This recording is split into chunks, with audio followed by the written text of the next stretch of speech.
because of the Me Too movement and all this conversation about, better roles for women and including more women even in the crew. Is that something that you guys are doing on your sets? Especially you, Lucy, because you're a woman, I'm going to pick on you. I will lie if I say that I have consciously set out to do that. So I'm a person of habits, Valentine. So I will fall back on the people that I have worked with, and if it worked, it worked. I will have you back on my set the next time. So, but yes, I will lie if I said that honestly I'm making a deliberate effort to bring in more women on set. I have women on set. I don't think it's 50-50, maybe more 30-70, leaning towards the men. But I try make a deliberate effort to try and get a woman that I can mentor, that I can grow. Sometimes it works, sometimes it doesn't, but there's that, yeah. Is there the talent and the numbers, like in terms of camera people, lighting, sound, editing, all that? Ruben, if you made an effort to say 50% women on your crew, would that actually be possible? Are there that many women in production in this market? The likes of Ava, they are catching up with our Kenyan setup. There have always been more women in production than men.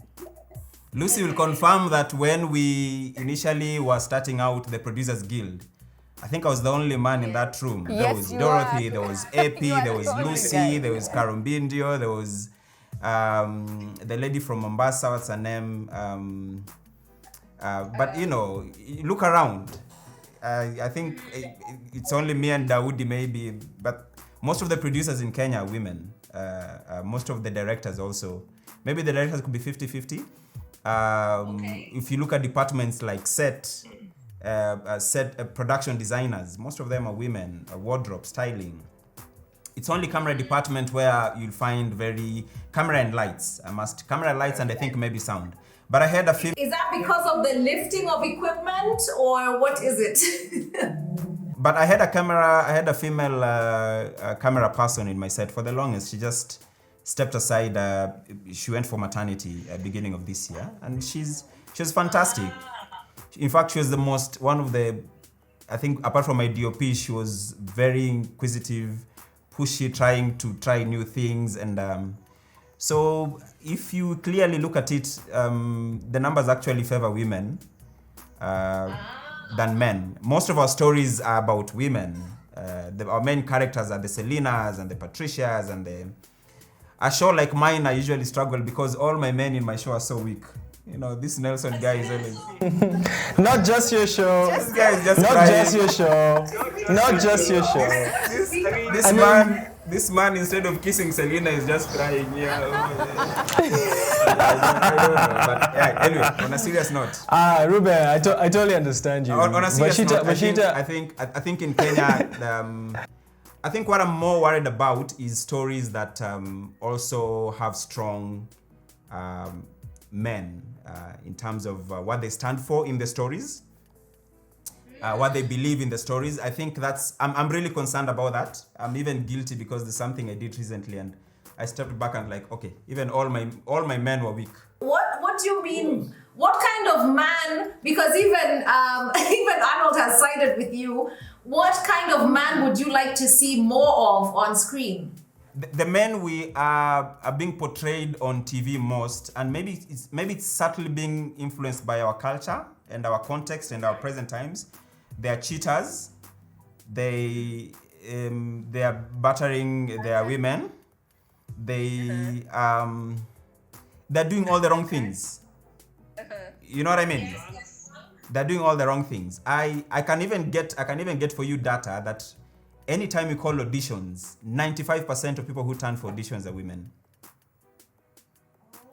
Anytime you call for auditions, and they will come dressed up, ready, and the men, they'll just walk in with their shorts and expect to be taken seriously. So I think on that questions, women are doing very well. I think so. Okay.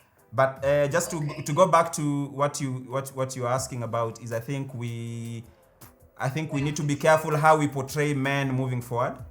All the men they're killing people, they're corrupt judges, They are funny policemen. You know what I mean, eh? We did have a conversation about this offline, Ruben, where I was saying that I would like to see a good marriage in one of our stories. I'd like to see a man who's committed to his family. I'd like to see, you know, a guy who's like, I pay my bills, I'm there to do homework, I'm respectful to my wife. You know, like, it's not a perfect marriage, but we're working at it. I'd like to see that guy because frankly, that's who raised me, my brother, my cousins, whatever. These are the guys around me. But I agree with you on screen, they're not there. Yeah, they're very few. I don't know if it's the nature of writing that because we need conflict. We need flaws. And we need flaws, maybe. But I think even with their flaws, I think we need to do more of they're trying to be better. They're trying to... They're aspiring to be strong and good people, and that's what they desire to do, I think. But don't nail me, don't throw stones. That's just my opinion. But I think thank you, Lucy, for Njorowa Uba, because at least there is maybe somebody who's trying. He has his failures and his failures, but he is trying. He is trying, I think.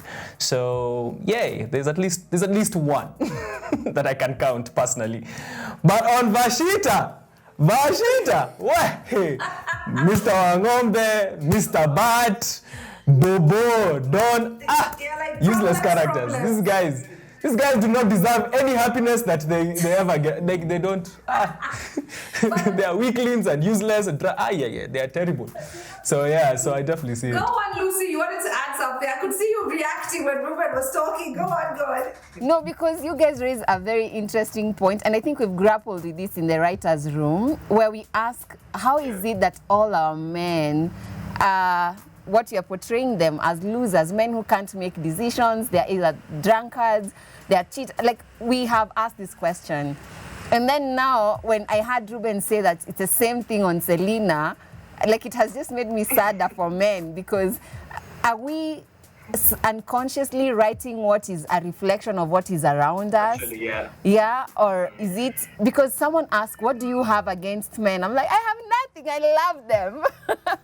It's just that the story will will kind of push us in that direction, because when you write for this man and then you read, it makes sense.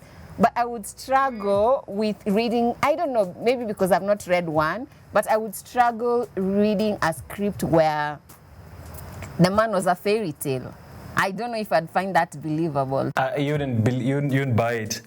But I think maybe even another question I might ask. Yeah. Is it a matter of perception from us? Because are our women strong in the stories? Aren't they also cheaters? Aren't they also, all those things? Because, again, we said we want conflict and flaws. Don't we give them those? Is it just that when we look at their flaws, they feel less problematic as opposed to the guy's flaws? I don't know. What does that say about how we are perceiving that? Now, do you have the DSTV app? Make sure you download it. And if not, you can dial *423# for the best shows in Kenya on DSTV and also on GoTV. So that's *423# to stay connected or to get connected.